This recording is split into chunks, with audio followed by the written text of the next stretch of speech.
ओम न वियद अश्रुते ओम न वियत अनुत्पत्तिमत तथा ಅಶ್ರುತೆ ಅಂತ ಇದು ಎರಡನೇ ಅಧ್ಯಾಯದ 3ನೇ ಪಾದದ 1ನೇ ಸೂತ್ರ.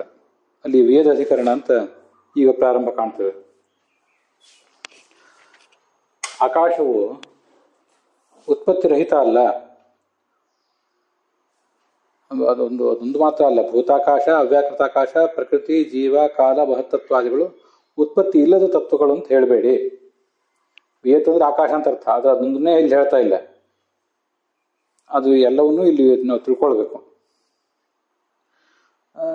ಯಾಕೆಂದ್ರೆ ಅವುಗಳಿಗೆ ಯಾವುದಕ್ಕೂ ಕೂಡ ಉತ್ಪತ್ತಿ ಇಲ್ಲ ಅಂತ ಹೇಳುವ ಶ್ರುತಿಗಳಿಲ್ಲ. ಮುಂದೆ ಅಸ್ತಿತ್ವ, ಓಂ ಅಂತ ಸೂತ್ರ. ಅದಕ್ಕೆ ಉತ್ಪತ್ತಿ ಇಲ್ಲ ಅಂತ ಹೇಳುವ ಸೂತ್ರಗಳಿಲ್ಲ ಅಂತ ಅಷ್ಟು ಮಾತ್ರ ಅಲ್ಲ, ಉತ್ಪತ್ತಿ ಇದೆ ಅಂತ ಹೇಳುವ ಶ್ರುತಿಯೇ ಇದೆ. ಆತ್ಮನ ಆಕಾಶ ಸಂಭೂತಃ ಅಂತ ಇಷ್ಟು ಅಲ್ಲಿ ವರ್ಣನೆ ಮಾಡಿದ್ದಾರೆ. ಆದ್ದರಿಂದ ಪ್ರತಿಯೊಂದು ಕೂಡ ಭೂತಾಕಾಶ, ಅವ್ಯಾಕೃತಾಕಾಶ, ಪ್ರಕೃತಿ, ಜೀವ, ಕಾಲ, ಮಹತ್ತತ್ವ ಇತ್ಯಾದಿ ಎಲ್ಲವೂ ಕೂಡ ಒಂದಲ್ಲ ಒಂದು ರೀತಿಯಿಂದ ಉತ್ಪತ್ತಿ ಉಳ್ಳದ್ದೇ ಆಗಿದೆ. ಇದು ಬ್ರಹ್ಮಸೂತ್ರ ಭಾಷ್ಯದಲ್ಲಿರೋದನ್ನು ನಾನು ಓದಿದ್ದೀವಿ. ಇನ್ನು ಮುಂದೆ ಈಗ ಪ್ರಶ್ನೆ ಮಾಡ್ತಿದ್ದಾರೆ. ಅಣುಭಾಷ್ಯದ ವ್ಯಾಖ್ಯಾನ ರೂಪವಾದ ತತ್ವಮಂಜರಿಯಲ್ಲಿ 38ನೇ ಗದ್ಯ ಭಾಗ. ನಾನು ಶ್ರುತಿ ಸಮನ್ವಯೇನ ವಿಷ್ಣುರೇವ ಸರ್ವಕರ್ತೃತ್ವಾದ್ಯನಂತ ಗುಣ ಇತಿ ಸಮನ್ವಯಾಧ್ಯಾಯುಕ್ತಂ ಅಯುಕ್ತಂ. ಹಿಂದೆ ಮೊದಲು ಸಮನ್ವಯಾಧ್ಯಾಯದಲ್ಲಿ ನೀವು ಪ್ರಯೋಗ ಮಾಡಿದ್ರಿ. ಮೊದಲನೇ ಅಧ್ಯಾಯದಲ್ಲಿ ಅವನೇ ಸೃಷ್ಟಿಕರ್ತೃತ್ವ ಮೊದಲಾದಂತಹ ಎಲ್ಲ ಗುಣಗಳಿಂದಲೂ ಕೂಡ ಕೂಡಿದ್ದಾನೆ ಅಂತ ಹೇಳಿ ಹಾಗೆ ನೀವು ಪ್ರಯೋಗ ಮಾಡಿದ್ದು, ಹಾಗೆ ನೀವು ಸಿದ್ಧಾಂತ ರೂಪಿಸಿದ್ದು ಸರಿಯಲ್ಲ. ಯಾಕೆ ಸರಿಯಲ್ಲ ಅಂದ್ರೆ, ಅವನು ಭಗವಂತ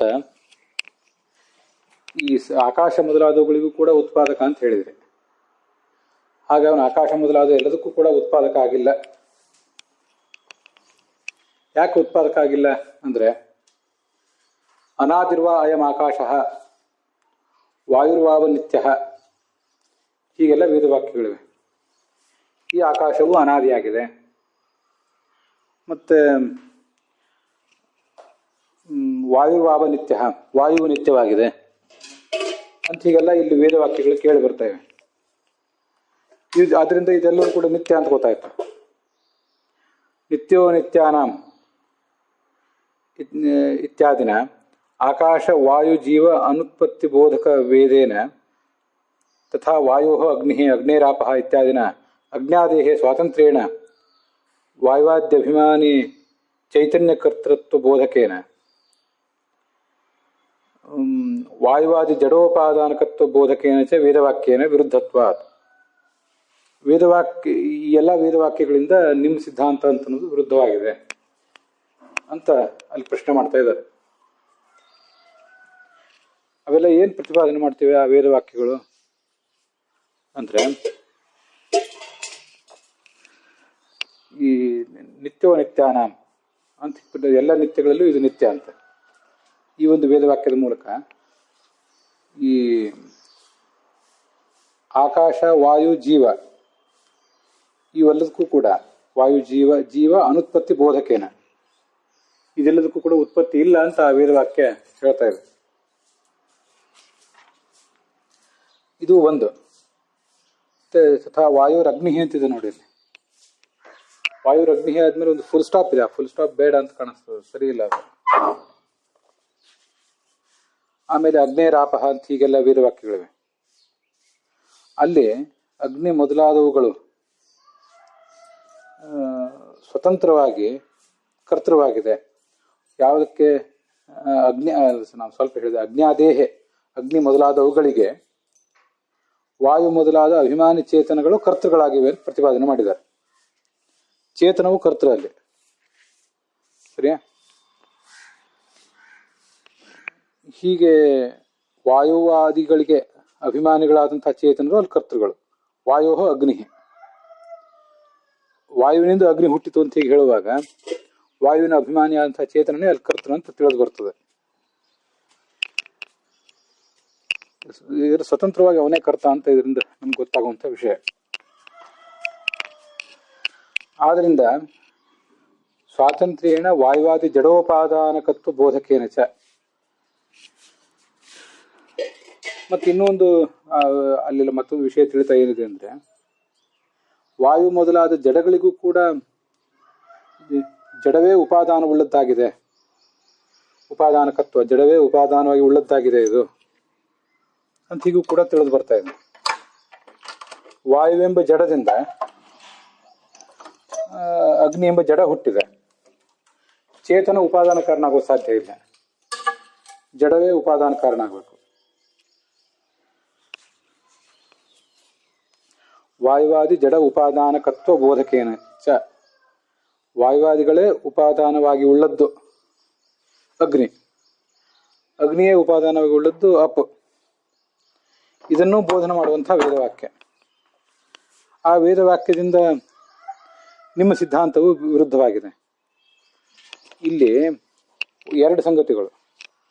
ಒಂದು, ಚೇತನನೇ ಕಾರಣನಾಗಿದ್ದಾನೆ ಅಂತಲೂ ಕಾಣಿಸ್ತಾ ಇದೆ, ಜಡವೇ ಕಾರಣ ಆಗಿದೆ ಅಂತಲೂ ಕಾಣಿಸ್ತದೆ. ಅವೆರಡೂ ಕೂಡ ಸ್ವತಂತ್ರವಾಗಿ ಕಾರಣ ಆಗಿವೆ. ನೀವು ನಮ್ಮ ಸಿದ್ಧಾಂತ ಏನು ಅಂತ ನಮ್ಮನ್ನು ಕೇಳಬೇಡಿ. ನಮ್ದೇನು ಸಿದ್ಧಾಂತ ಏನಿಲ್ಲ, ನೀವು ಹೇಳಿದಕ್ಕೆ ವಿರೋಧ ಮಾಡೋದಷ್ಟೇ ನಮ್ಮ ಕೆಲಸ. ಸರಿಯಾ? ಅಂತೂ ವಾಯುವಿಗೆ ಅಭಿಮಾನಿಯಾದ ಚೇತನ ಅಥವಾ ಜಡ, ಅದು ತನ್ನ ಮುಂದಿನ ತತ್ವಕ್ಕೆ ಉಪಾದಾನ ಕಾರಣ. ಜಡ ಆದರೆ ಉಪಾದಾನ ಕಾರಣ, ಚೇತನ ಆದರೆ ನಿಮಿತ್ತ ಕಾರಣ. ಅಂತೂ ಸ್ವತಂತ್ರವಾಗಿ ಕಾರಣ. ಎರಡೂ ಕಡೆ ಸ್ವಾತಂತ್ರ್ಯೇಣ ಅಂತಿದೆ ನೋಡಿ, ಅದನ್ನು ಗಮನಿಸ್ಬೇಕು. ಅಗ್ನ್ಯಾದೇಹೇ ಸ್ವಾತಂತ್ರ್ಯೇಣ, ಅಗ್ನಿ ಮೊದಲಾದವುಗಳಿಗೆ ವಾಯು ಮೊದಲಾದ ಅಭಿಮಾನಿ ದೇವತೆಗಳು ಸ್ವತಂತ್ರವಾಗಿ ಕಾರಣರಾಗಿದ್ದಾರೆ ಅಂತ ಬಂದಿದೆ ಅಲ್ಲಿ. ಅದು ನಮಗೆ ಮುಖ್ಯ. ಅಂತೂ ನೀವು ಜಡವನ್ನಾದರೂ ಕಾರಣ ಅಂತ ಇಟ್ಕೊಂಡ್ಲಿ, ಚೇತನವಾದನ್ನಾದರೂ ಕಾರಣ ಅಂತ ಇಟ್ಕೊಳ್ಳಿ, ಅವು ವಿಷ್ಣುವಿನ ಹಂಗಿಲ್ಲದೆ ಕಾರಣ ಆಗಿವೆ. ಅದನ್ನು ನಾವೀಗ ಹೇಳಬೇಕಾಗಿರೋದು ನಿಮಗೆ. ಮತ್ತು ವಿಷ್ಣುವಿನ ಸರ್ವ ಸ್ವಾತಂತ್ರ್ಯಕ್ಕೆ ಭಂಗ ಬಂದರೆ ಸಾಕು. ಪ್ರಶ್ನೆ ಮಾಡ್ತಿರೋರು ಭೌತವಾದಿಗಳು ಅಥವಾ ಈ ಎಲ್ಲ ಚೈತನ್ಯವನ್ನು ಒಪ್ಪುವಂಥವ್ರು, ಅದೆಲ್ಲ ವಿಷಯ ಬೇರೆ. ಅಂತೂ ಯಾವ ಥರ ಆದರೂ ಆಗಲಿ, ಜಡವೇ ಕಾರಣ ಆಗಲಿ, ಚೇತನವೇ ಕಾರಣ ಆಗಲಿ, ನೀವು ವಿಷ್ಣುವಿನ ಸರ್ವ ಸ್ವಾತಂತ್ರ್ಯಕ್ಕೆ ಭಂಗ ಬಂತು. ಆದ್ದರಿಂದ ನಿಮ್ಮ ಸಿದ್ಧಾಂತ ಸರಿಯಲ್ಲ. ಇತ್ಯತಃ ಪ್ರಾಪ್ತಂ. ಈ ಒಂದು ಪ್ರಶ್ನೆಗೆ ಉತ್ತರ ರೂಪವಾಗಿ ನ ವೇದಶ್ರುತೇ ಏತೇನ ಮಾತರಿಶ್ವ ಜ್ಞೋತ ಏವ ತೇಜೋತಸ್ತಥಾ ಹ್ಯಾಹೇತಿ ಆಪೈತಿ ಅಂತ ಈ ಒಂದು 5 ಅಧಿಕರಣಗಳು ಮುಂದೆ ಹೊರಟಿವೆ.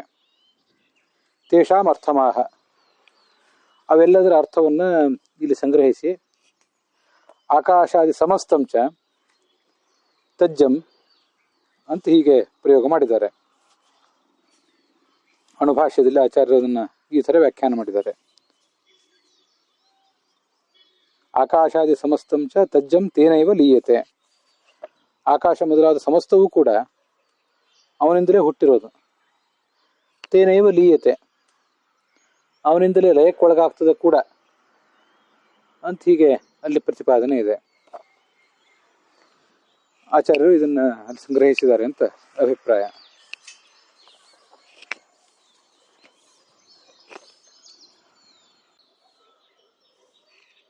ಆಕಾಶಾದಿ ಸಮಸ್ತಂಚ ತಜ್ಜಂ ತೇನೈವ ಲೀಯತೆ ಅಂತಿದೆಯಲ್ಲ, ಅಲ್ಲಿ ಆಕಾಶ ಎಂಬ ಪದದಿಂದ ಅವಕಾಶ ಮತ್ತು ಭೂತಾಕಾಶಗಳು ಅವೆರಡನ್ನೂ ತಗೊಳ್ಬೇಕು. ಅವಕಾಶ ಅಂದರೆ ಅವ್ಯಾಕೃತ ಆಕಾಶ ಅಂತ ಅರ್ಥ, ಸ್ಪೇಸ್ ಅಂತ ಅರ್ಥ. ಅದನ್ನು ಕೂಡ ಅಲ್ಲಿ ತಗೊಳ್ಬೇಕು. ಮತ್ತು ತದಭಿಮಾನಿ ಚಿತ್ ಪ್ರಕೃತಿ ವಿಘ್ನೇಶಯೋ ಗ್ರಹ ಅಂತ ಹೀಗೆ ಅದರ ಅರ್ಥ. ಒಂದು ಜಡವಾದನ್ನು ತಗೋಬೇಕು, ಸ್ಪೇಸ್ ಅವ್ಯಾಕೃತ ಆಕಾಶ ಮತ್ತು ಭೂತಾಕಾಶ ಇವೆರಡನ್ನೂ ತಗೊಳ್ಬೇಕು. ಮತ್ತು ಅದರ ಅಭಿಮಾನಿಯಾದಂತಹ ಅವ್ಯಾಕೃತ ಆಕಾಶದ ಅಭಿಮಾನಿಯಾದಂತಹ ಚಿತ್ ಪ್ರಕೃತಿ ಅಂದರೆ ರಮಾದೇವಿ, ಅವಳನ್ನು ತಗೊಳ್ಬೇಕು. ಇನ್ನೊಂದು, ಈ ಜಡವಾದ ಭೂತಾಕಾಶಕ್ಕೆ ಅಭಿಮಾನಿಯಾದಂಥ ಈ ವಿಘ್ನೇಶ್ ಏನಿದ್ದಾನೆ ಅವನನ್ನು ಕೂಡ ಸ್ವೀಕರಿಸಬೇಕು. ಇವರೆಲ್ಲರೂ ಕೂಡ ಅವನಿಂದ ಹುಟ್ಟಿದ್ದಾರೆ ಅಂತ ತಾತ್ಪರ್ಯ. ಆಚಾರ್ಯ ಹೇಳೋ ಪ್ರಕಾರ ಇವರೆಲ್ಲರೂ ಕೂಡ ಅವನಿಂದ ಹುಟ್ಟಿದ್ದಾರೆ. ಆಕಾಶಾದಿ ಸಮಸ್ತಂಚ ಅಂತ ಏನಿದೆಯಲ್ಲ, ಆದಿಪದದಿಂದ ಏನು ತಗೊಳ್ಬೇಕು ಅಂದರೆ ವಾಯು ತೇಜಃ ಪ್ರವೃತ್ತಿ ಭೂತ ತದಭಿಮಾನಿ ದೇವತಾನ. ವಾಯು ತೇಜಸ್ಸು ಮೊದಲಾದಂಥ ಎಲ್ಲ ಭೂತಗಳನ್ನು ತಗೊಳ್ಬೇಕು. ಮತ್ತು ಅದರ ಅಭಿಮಾನಿಗಳಂಥ ದೇವತೆಗಳನ್ನು ಕೂಡ ತಗೊಳ್ಬೇಕು ಆದಿಪದದಿಂದ. ಆದ್ದರಿಂದ ಎಲ್ಲ ಜಡಗಳು ಅವನಿಂದಲೇ ಹುಟ್ಟಿವೆ, ಮತ್ತು ಜಡದ ಅಭಿಮಾನಿಗಳಾದಂಥ ಚೇತನದ ದೇವತೆಗಳು ಕೂಡ ಅವನಿಂದಲೇ ಹುಟ್ಟಿದ್ದಾರೆ ಅಂತ ಅದರ ಅರ್ಥ ಆಗ್ತದೆ. ಇದು ಅದರ ಒಟ್ಟಾರೆ ಸಾರಾಂಶ. ಗ್ರಹ ಅಂತಿದೆ. ಗ್ರಹ ಅಂದರೆ ಸ್ವೀಕಾರ ಅಂತ ಅರ್ಥ. ವಾಯು ತೇಜ ಪ್ರವೃತ್ತಿ ಭೂತ ತದಭಿಮಾನಿ ದೇವತಾನಾಂ ತದಾ ಮತ್ತೆ ಸೂತ್ರದಲ್ಲಿ, ಸೌತ್ರ ಅಂದರೆ ಸೂತ್ರದಲ್ಲಿ ಬರುವಂಥ ವಿಯತ್ ಪದ, ನ ವಿಯದ ಶ್ರುತೆ ಅಂತ ಸೂತ್ರ ಇದೆಯಲ್ಲ, ಆ ವಿಯತ್ ಎಂಬ ಶಬ್ದವು ಇನ್ನೂ ಕೆಲವು ಸಂಗತಿಗಳಿಗೆ ಸೂಚಕ. ವಿಯತ್ ಎಂಬ ಶಬ್ದದಿಂದ ಉಪರಕ್ಷಿತ ಅಂದರೆ ಸೂಚಿತವಾದದ್ದು ಯಾವುದು ಅಂದರೆ ಪ್ರಕೃತಿ, ಜೀವ, ಕಾಲ, ಮಹದ ಅಹಂಕಾರ, ಮನೋಬುದ್ಧಿ ಇತ್ಯಾದಿಗಳು. ಅವೆಲ್ಲವನ್ನು ಕೂಡ ತಿಳ್ಕೊಳ್ಬೇಕು. ಮತ್ತು ಅದರ ಅಭಿಮಾನಿಗಳಾದಂಥ ದೇವತೆಗಳನ್ನು ತಗೊಳ್ಬೇಕು ಅಂತ ಅರ್ಥ. ಮನೋಬುದ್ಧ್ಯಾದೇಹೇ ತದಭಿಮಾನಿನಶ್ಚ ಗ್ರಹ, ಇವೆಲ್ಲವನ್ನೂ ತಗೊಳ್ಬೇಕು ಅಂತ ಅರ್ಥ. ಅದರ ಒಟ್ಟಾರೆ ತಾತ್ಪರ್ಯ ಏನಾಯಿತು? ಹಾಗಾದ್ರೆ ತಜ್ಜಮ್ ಅಂತಂದರೆ, ಹಾಗಾದರೆ ಆಕಾಶಾದಿ ಅಧಿಭೂತಂ, ಆಕಾಶವೇ ಮೊದಲಾದಂಥ ಎಲ್ಲ ಜಡಗಳು, ಅಧಿಭೂತ ಅಂದರೆ ಜಡಗಳು, ಅಧಿದೈವಂಚ ಅದರ ಅಭಿಮಾನಿ ದೇವತೆಗಳು ಕೂಡ,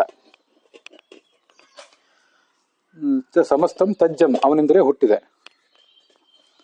ತಸ್ಮಾತ್ ಪೂರ್ವ ಪ್ರಕೃತ ಹರೇಹೇ ಸಕಾಶಾತ್ ಜಾತಂ. ತಜ್ಜಂ ಅಂತಂದ್ರೆ ಯಾರಿಂದ ಜನ್ಯ? ಪೂರ್ವದಲ್ಲಿ ಪ್ರಸ್ತುತನಾದವನು ಭಗವಂತನೇ, ಅವನಿಂದಲೇ ಅದು ಹುಟ್ಟಿದೆ ಅಂತ ತಾತ್ಪರ್ಯ. ಇಲ್ಲಿ ಏನು ಹೇಳ್ತಿದ್ದಾರೆ? ಪರಾಧೀನ ವಿಶೇಷಾವಾಪ್ತಿ ರೂಪ ಜನ್ಮವತಿತ್ಯರ್ಥ. ಅದು ಅವನಿಂದ ಹುಟ್ಟೋದು ಹೇಗೆ ಅಂದರೆ, ಚಿತ್ ಪ್ರಕೃತಿಯನ್ನು ಕೂಡ ಇಟ್ಕೊಂಡಿದ್ದಾರಲ್ಲ ಅಲ್ಲಿ. ಒಂದಲ್ಲ ಒಂದು ರೀತಿಯಾದ ಉತ್ಪತ್ತಿ ಪ್ರತಿಯೊಂದಕ್ಕೂ ಇದೆ. ಕೆಲವು ಲಕ್ಷ್ಮೀದೇವಿಗೆ ಪರಾಧೀನ ವಿಶೇಷಾವಾಪ್ತಿ, ಸ್ವರೂಪತಃ ಅವಳು ಹುಟ್ಟಬೇಕಾಗಿಲ್ಲ. ಆದರೆ ಪರ ಅಂದರೆ ಭಗವಂತ, ಅವನ ಅಧೀನವಾಗಿ ಒಂದು ವಿಶೇಷ ವೈಶಿಷ್ಟ್ಯ, ಹಿಂದೆ ಇಲ್ಲದೆ ಇರುವ ಒಂದು ವೈಶಿಷ್ಟ್ಯ, ಅದು ಲಕ್ಷ್ಮೀದೇವಿಗೂ ಬರ್ತದೆ. ಬರೋದರಿಂದ ಅವಳಿಗೂ ಕೂಡ ಒಂದು ರೀತಿಯಾದಂಥ ಉತ್ಪತ್ತಿ ಇದೆ ಅಂತ ನಾವು ಭಾವಿಸಬೇಕು. ಇದು ವಿಶೇಷವಾಗಿ ಪರಾಧೀನ ವಿಶೇಷಾವಾಪ್ತಿ ಅಂತ ಅನ್ನೋದು ಲಕ್ಷ್ಮೀದೇವಿಗೆ ಬರುವಂಥ ಉತ್ಪತ್ತಿಗೆ ಸಂಬಂಧಿಸಿದೆ.